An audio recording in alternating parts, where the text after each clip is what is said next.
We've got a bunch of cars for this next one. Group 4A, 1973 to 1981 FIA IMSA GT, GTX, and AAGT cars. 38 cars scheduled to answer the starter's call for this one. So Jeff Lewis shares the row, 55. He's from Newport Beach, 74 Porsche, 911 RSR. Yeah, Mike Thurlow's car, who is sharing the front row with Nürburgring. We talked about Nürburgring's championship-winning Porsche at the hands of John Fitzpatrick. Thurlow's Corvette, a 1976 model, racing history is documented via logbooks and historic race records. Steve Beard of Albuquerque raced the car in B production from 1976 through 1980, then raced in the SCCA Trans Am Series in 81 and 82. Since been carefully restored back to its original livery.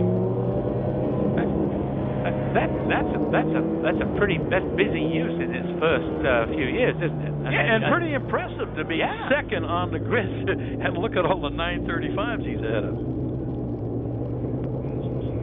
And the Monzas, but keep your eye on Bruce Canapé in that number 12 car. That's another pretty significant car. Oh, and he's had that forever, hasn't he?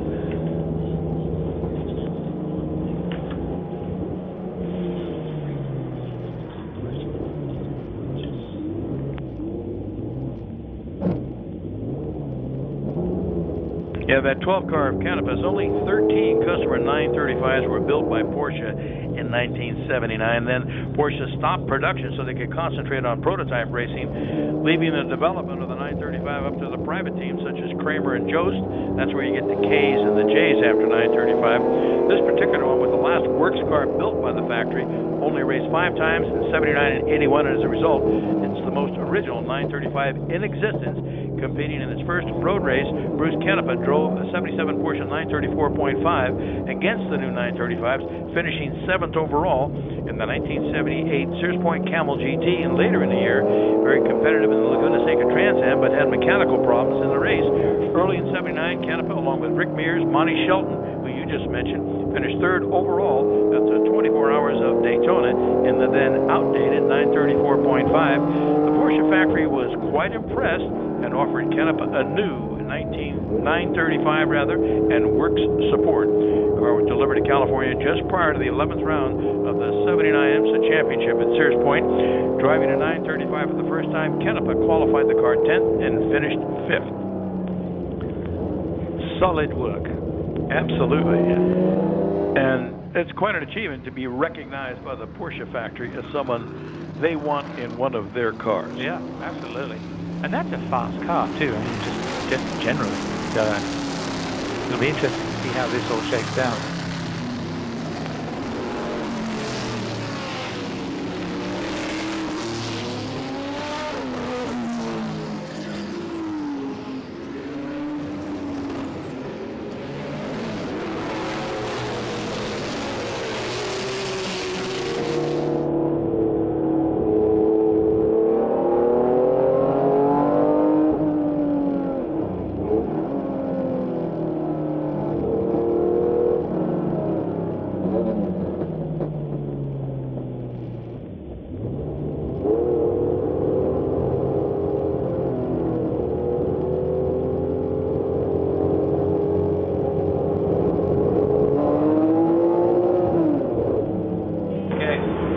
Looking for the green. And the green flag waves.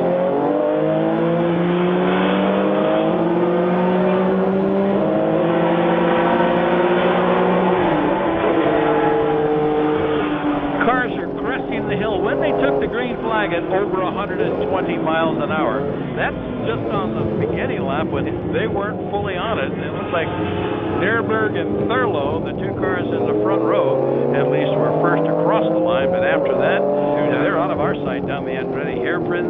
Who knows what happens? We won't know till they get back because we do not have video of the on-track action.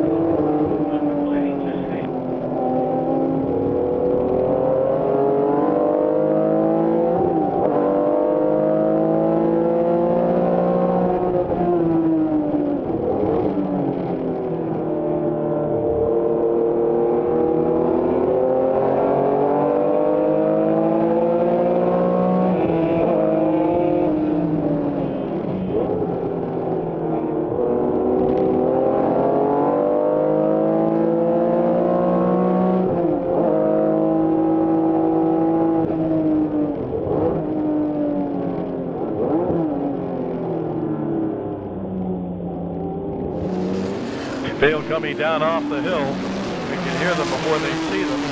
Looks like it's a pair of Porsches. They're going to lead the field out of that final corner on the initial lap. Corvette has dropped back. Up they come, up the start-finish straightaway. Dearberg, Canepa, Thurlow drops to third. Then it's McNeil in the Porsche 935, followed by Gunnar Jeanette in car 28. Whoa, yes. That's your top five. I'm looking at speeds approaching 130 miles an hour on that digital speed readout. The leaders went through at 142. Good Lord. And actually, if they get away from the rest of the field, you can expect those numbers to go up.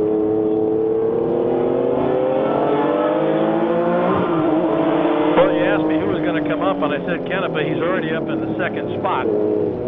That's going to be really close. Maybe we'll get a helicopter next year, Dick, so we can see. Wouldn't that be fun? It's like there's so much vibration you can't read in the doggone thing. And then they'd have to put numbers on the roof too, right? Absolutely, just like they do on buses, police cars, and things like that. So Dearberg leads the first lap in 70T. Canepa's second. Thurlow in a Corvette third. McNeil in another Porsche is fourth. And Jeanette in a Porsche is fifth, car 28. So 4 out of the top 5 are Porsches. With that, let's get the cars for Group 5A, 1947 to 1955 sports racing and GT cars to the pre-grid. Cars in Group 5A to the pre-grid now. And here they come again with that look at battle of the 935.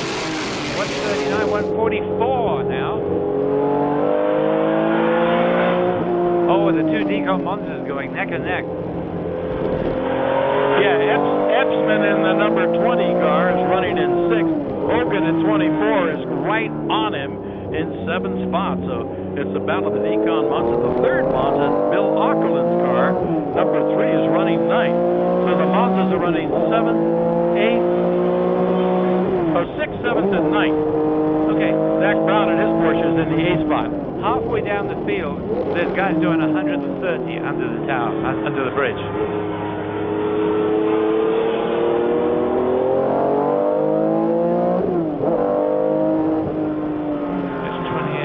These guys are flying around here.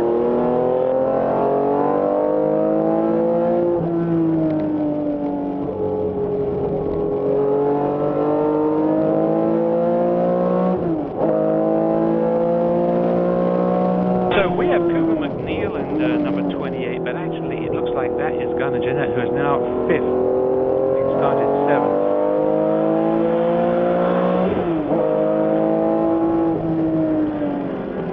You know, also of interest to me is that number 46 car being driven by John Morton.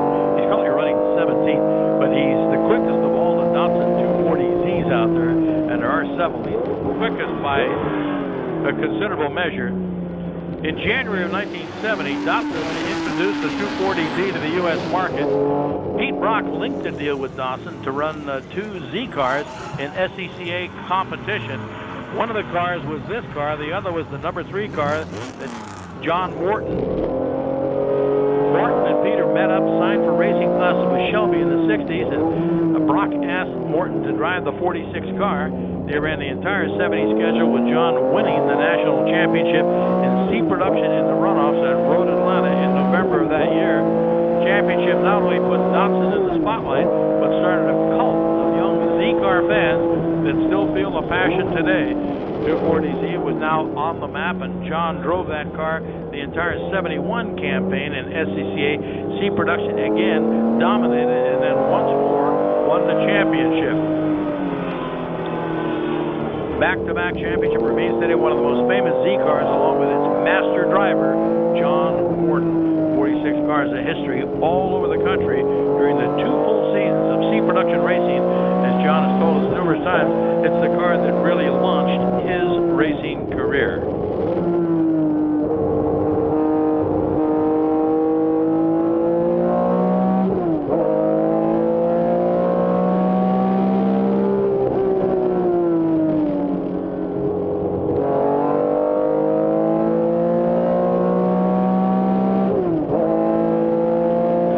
picked up a spot that last lap in that Datsun. He got around one of the Porsche 935 K3 cars.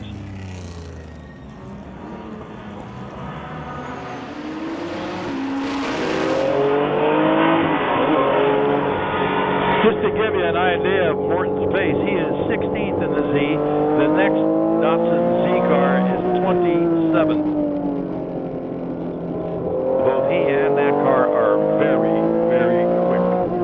So no change in the top 10. Still Nürburg, Canepa, Thurlow, McNeil, Jeanette, Epsman, Hogan, Brown, Okerlund, and Sprenger. And that's actually 2 laps that they have stayed pretty much unchanged. Nürburg with just an edge on Canepa, but he makes any kind of a slip, and that's going to be gone.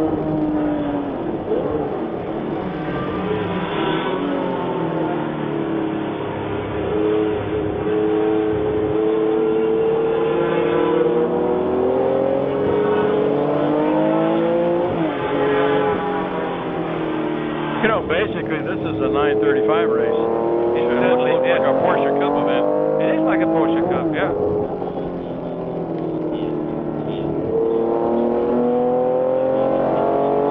Safety car going out on track. I have not been monitoring course communication. I don't know what it's about. And they're displaying a standing yellow at start finish. Going to pick up your race leader. There was a note that 2 T spots. Okay, so the pace car will pick up the leader, Charles Nürburg, in the 70T car. Pace car will lead him around for a lap or two, and while they're under that safety car situation, there is no passing. You cannot improve your position. So this is going to bunch him up. Looks like 2T. That's BMW M1 Pro car. Yep, that's right.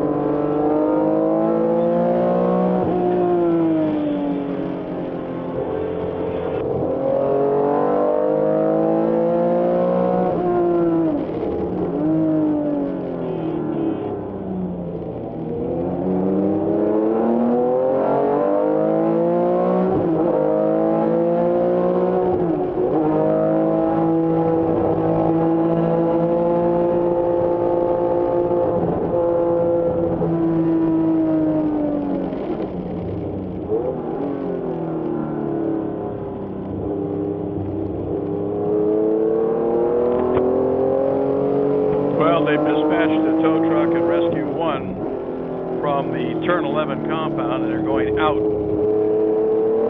to pick up the car that's causing this issue. 5 minutes remaining in this, so, well, this could well end under the yellow flag, unfortunately. By the time they get things cleaned up, I don't think they'll get the car in time and release them back to green before the checkered flag race. Remember, these are short races, only 20-minute races. Mind you, depending on where you are, I bet it seems pretty long. Depending on your circumstances when you're out there. It can either seem pretty long or it can seem pretty short. Particularly if you're going along and someone's starting to just hammer on your bumper. Just, when's this thing going to end? Cars in race group 5A, 1974 to 1955, sports racing and GT cars should not be on pre-grid. Group 5A cars to the pre-grid, please. Well, I think that's one of the things when you're racing, you have to remember which lap you're on.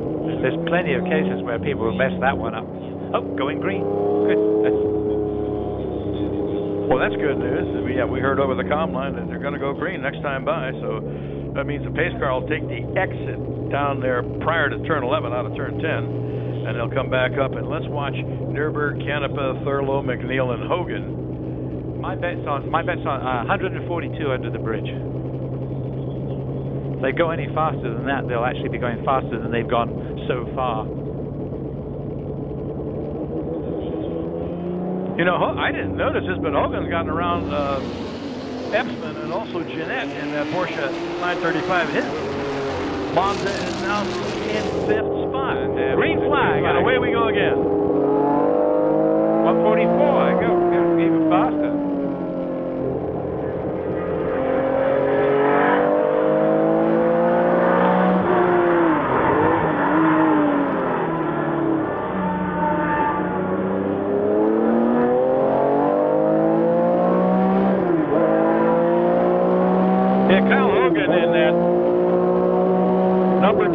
Decon Monza has moved into the top 5. He's gotten around Gunnar Jeanette's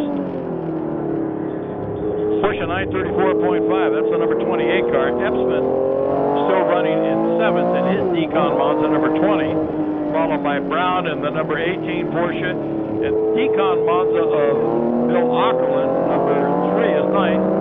And the number 125 car is running 10th. That's Chris Springer in his Chevrolet Corvette.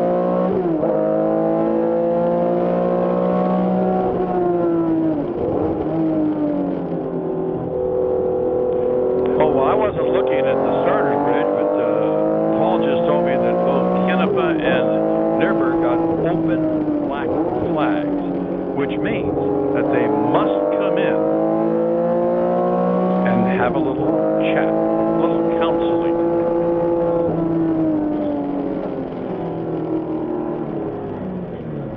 Yeah, look. Yeah, they got him again, second time by. They need to come in off the track. That's going to put Thurlow in the lead in that Corvette, number 53.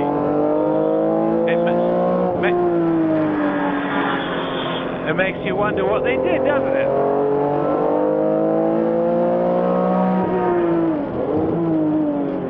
You know, if you're driving over the top or a little bit over your head, sometimes you'll get a closed or furled black flag shaking at you as you come by to warn you that you need to clean up your act. Yeah, we got our eye on you. If you get an open black flag, that means they're very unhappy with something you did, and we need to have a discussion about it. Please come in and chat with us now.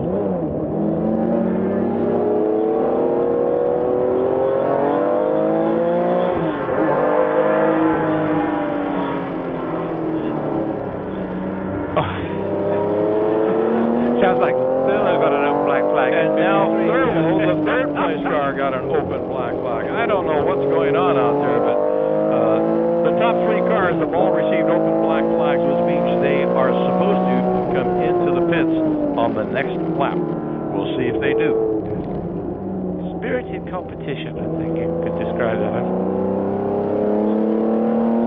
Okay, Canepa has come into the pits.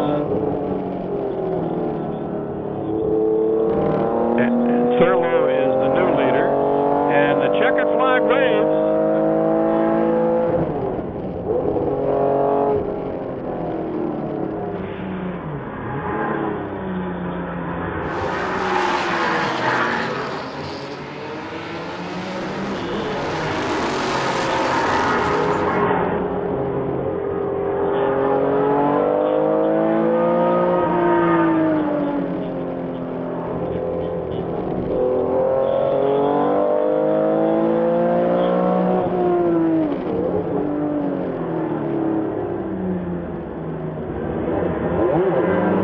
And while all this was going on and we weren't paying attention, Ken Epsman in his Decon Monza got around Kyle Hogan and moved himself up into 4th spot. Hogan's 5th, so you've got a Corvette, 2 Porsche 935, a Porsche 934.5, and a pair of Decon Monzas running 4th and 5th. That's your top 5.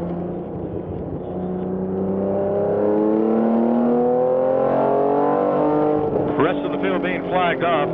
We're not sure. We'll have to wait and see what the official result on this one is, because we thought that Thurlow got a full black flag before he received the checker, but he was out on track and he was the first car to take the checkered flag. So unofficially, the way we have it, your race winner is Thurlow in the 53 Chevrolet Corvette, Mike Thurlow. Second spot is the number 0 car of Cooper McNeil, Porsche 935. Third is car number 28. Gunnar Jeanette driving. That's the 77 Porsche 934.5. Fourth is Ken Epsman in the car number 20, 76 Decon Monza, and car number 24 finishes in 5th. That's Kyle Hogan in another 76 Decon Monza. Bruce Canepa in car 12 has scored 6th. The number 18 car of Zach Brown scored in 7th spot. Those are both Porsche 935s. Car number 125 listed as finishing in 8th spot. Chris Springer in the Chevrolet Corvette. 9th is Bill Ockerland in car 3, Decon Monza, and unofficially 10th is car 011. Alan Turpins in his 75 Porsche Carrera. That's going to require a bit of sorting, Paul, but unofficially that's what's on our scoring monitor, so that's what we'll go with.